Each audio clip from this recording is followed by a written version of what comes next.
Our next speaker for today is Professor Anand Ranganathan.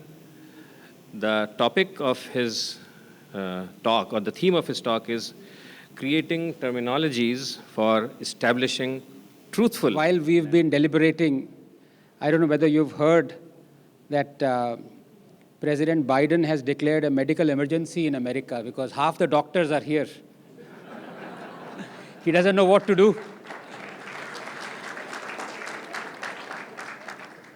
His lobotomy has been postponed.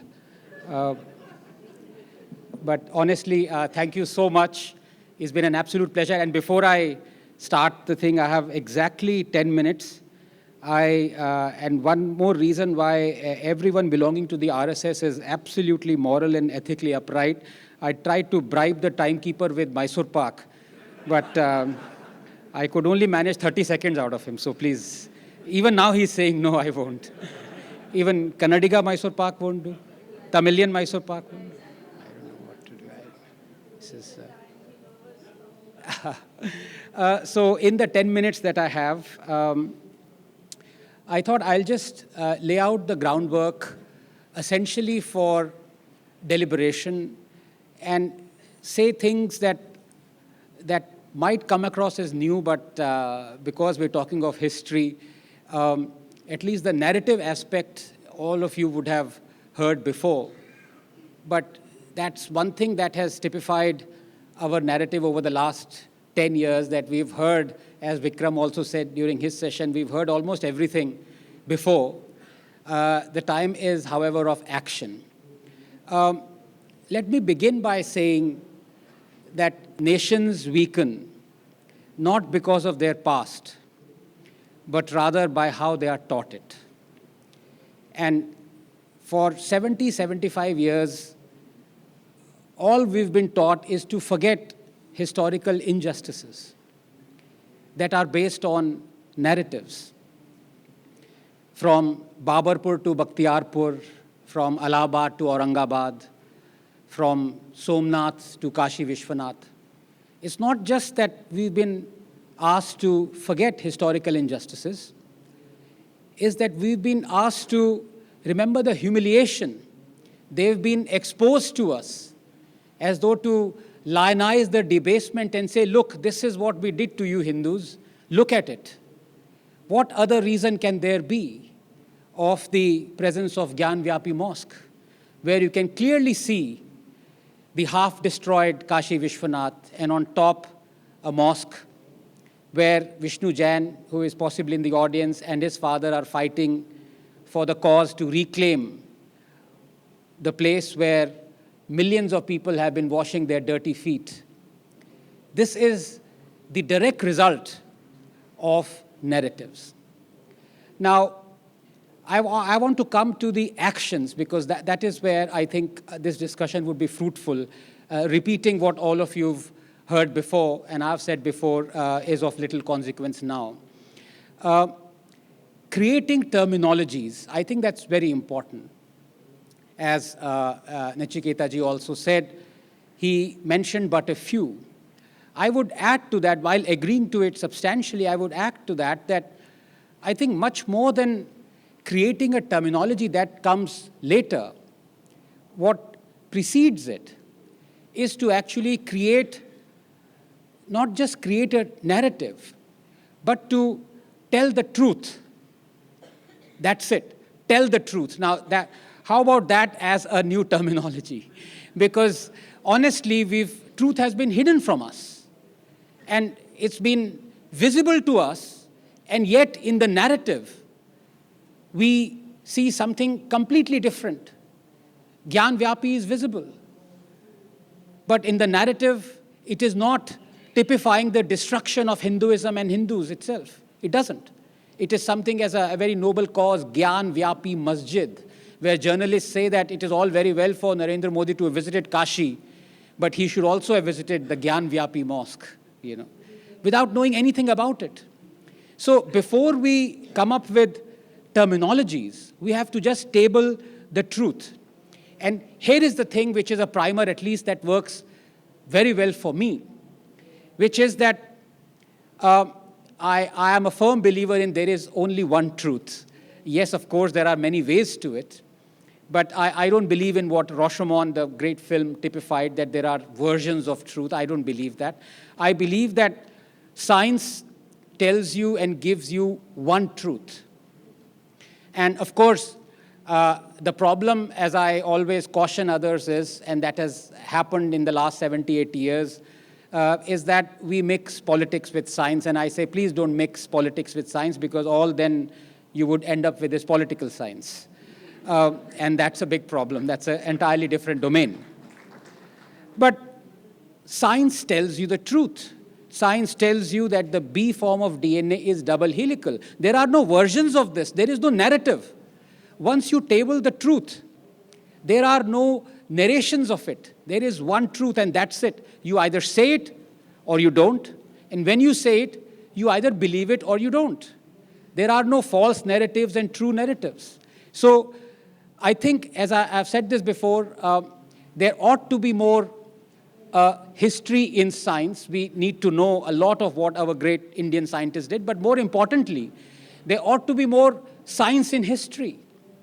Every historical sentence or that we talk about history should be hyperlinked with a proof. And people like Vikram, so many others, have started to doing that. And I'll tell you why it's important, because you look at the so-called quote-unquote narratives in science, and there were a few, I do admit, because they lent themselves very well to popular discourse, and hence the birth of narratives. Otherwise, in science, you don't find narratives. There are no narratives in infectious diseases, no narratives in cardiology. But there are narratives in science because those scientific topics have captured popular imagination, and non-scientists have jumped into it. They've written articles on it, and they have birthed this narrative of these, essentially what were scientific questions. Let me give you a few examples, but even then, what has prevailed ultimately is the truth, and that is what is the lesson that at least I take from it. Let me give you a few examples. For example, many people believe that the genesis of life, this big question that needs to be answered, was the chicken and egg question. What came first, DNA or proteins? Because proteins come from DNA and DNA comes from protein. Until the advent of ribozymes came along, that people said, look, RNAs could be folded into a shape that could actually do catalysis. So RNAs could act as catalysts. So here was the essential dogma of life, where you have DNA to RNA to protein, and something else that got inserted in it, that you have a new whole projection of how life originated, that it was the RNA world. Scientists accepted it. People who are not from the field of science have also accepted it. That is the power of truth, because reproducibly you can show that RNA can be folded into shapes that do catalysis like proteins. That's the absolute truth. There are no versions of truth in this case. The same goes with theory of evolution. Now, when it was proposed by Darwin, yes, there was huge objection, principally from the church and so many other people. They called it a theory. But now it has been shown to be an axiom.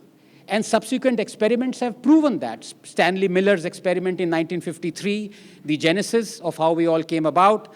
Then you have Jacques Shostak's protocell. Then you have stemma sexual PCR. And finally, you have genome sequencing that tells you that evolution is an axiom. It is true that we have all evolved from the basic elements of life. You have the Big Bang theory. Now, when it was proposed, ironically, by Hoyle, who had proposed the steady-state theory, there were conflicting theories, but over the last 50, 60, 70 years, people have more or less agreed that this Big Bang theory is a reality. So there are no narratives to it. And finally, the Aryan invasion theory. And this is the most political aspect of it. People did not believe, or rather they believed that in Aryan invasion theory, and now population genetics has proven that this is all complete bunkum. And slowly, even though now the narrative is so strong, the Marxist narrative that Aryans did invade and brought us everything, we've seen the fact, yes, thank you very much, I have a minute left. We've seen the fact from the population genetics and the digging at Rakhi Gari that, we had a way of life that has continued till now started 4,000 years ago, did not have any steppe ancestries. So these are narratives. On the other hand, if you look at the narratives in history, I'm afraid they are completely populated with false narratives, propaganda. For example, I didn't know till 2 years ago that Ashoka was a Buddhist 4 to 8 years before he undertook the Kalinga War. We've been taught that after he killed millions and he saw the devastation of Kalinga War, he was a Hindu and he converted to Buddhism. That is a false narrative because it doesn't tell the truth. There are so many. I don't need to go into Tipu Sultan. We still keep our children's names as Tipu. Tipu, in his own manifesto, said the only duty of a Muslim is the complete annihilation of the kafir, of the infidel. We have Aurangzeb, who killed 4.6 million Hindus, destroyed so many temples. We had roads named after Aurangzeb. We have Saint Francis, who said so many horrible things about Hindus and temples, and we have our Prime Minister venerating him. Same with putting a dargah on the Chishti of Chishti, who said that I want to break Hindu idols and temples. We have Nehru as the paragon of freedom of speech and expression. The guy banned 50 books, jailed editors. We have people saying Gandhi believed in Western medicine when he denied his wife penicillin that could have saved her, and she died directly as a result of that. We have so many narratives that are historical and so many that are contemporary. For example, Modi is an anti-Muslim. The time is up, so 30 seconds. Modi is anti-Muslim. No other prime minister, present or past, has done as much for Muslims as Narendra Modi has. People don't admit it. Finally, 2 examples. How many of you, if I can do a show of hands, that might take 30 extra seconds. The chair is more important than the timekeeper, so if I can, in the hierarchy. So can I take a minute? So kind. And I'll, 2 kilos of Mysore Pak to Nachiketa ji on that. Thank you. How many of you know Devipad Chaudhary? Not a single hand has gone up. Jagatpati Kumar? No. Anna Sahib Deshpande? 1 hand. Ramakant Keshav? No. Vasant Rao Oak? Okay. 10 hands have gone up. Narayan Singh? Chandrakant Bhardwaj? 2 hands have gone up. Your hand going up doesn't count because you know the history. Babu Rao Begade? Lala Hansraj? Yes, many hands have gone up. Balaji Raipurkar? 1 hand has gone up. So about 200 people. Suffice it to say that 99% of the people don't know most of these names. Now, this is a narrative that RSS people, leaders, did not take part in the freedom struggle. All these 10, 12 are just a fraction of RSS leaders that 99% of the people in this organization, in this room, do not know. They fought and died for Indian freedom.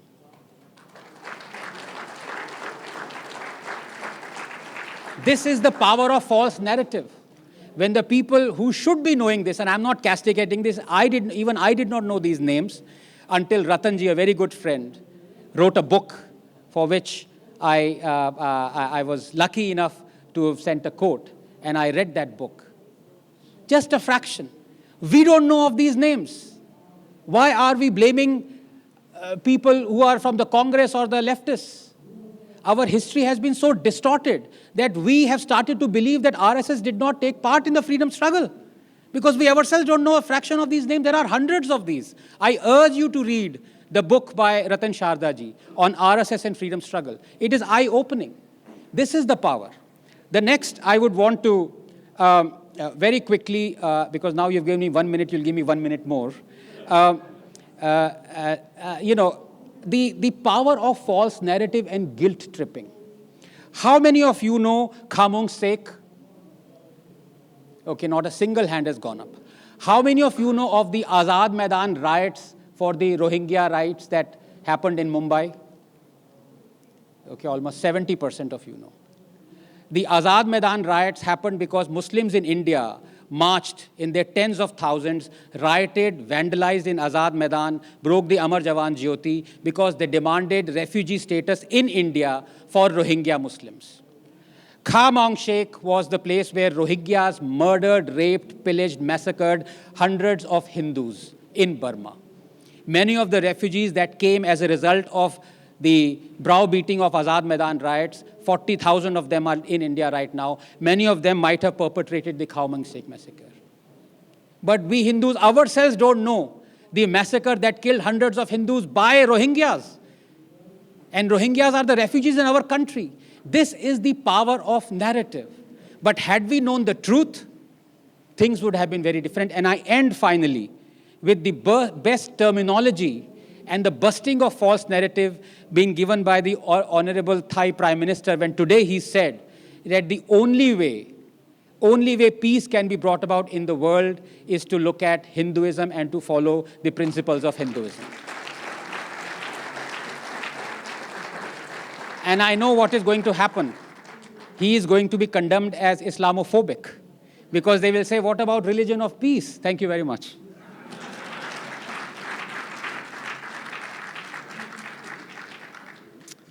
Thank you.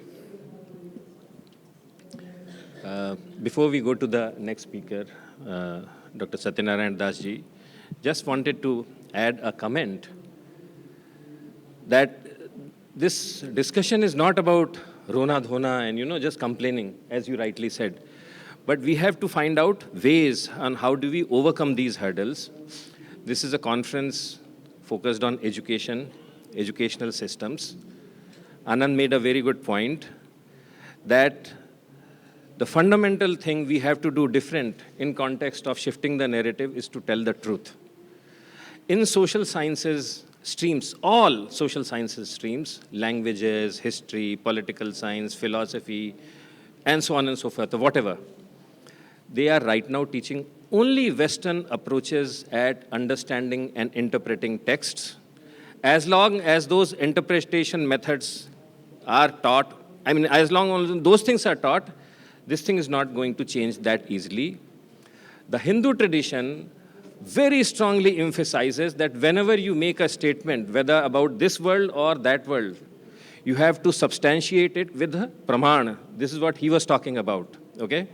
Anything you say, it has to be substantiated by a praman. There are formal praman siddhant related courses. We have introduced that in our Hindu studies department, programs also.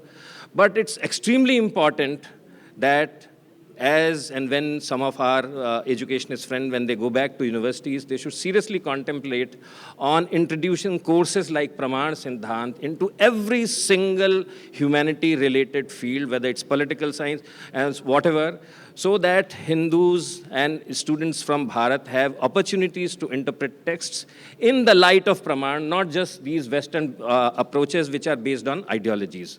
So that is something I wanted to add to what he's saying.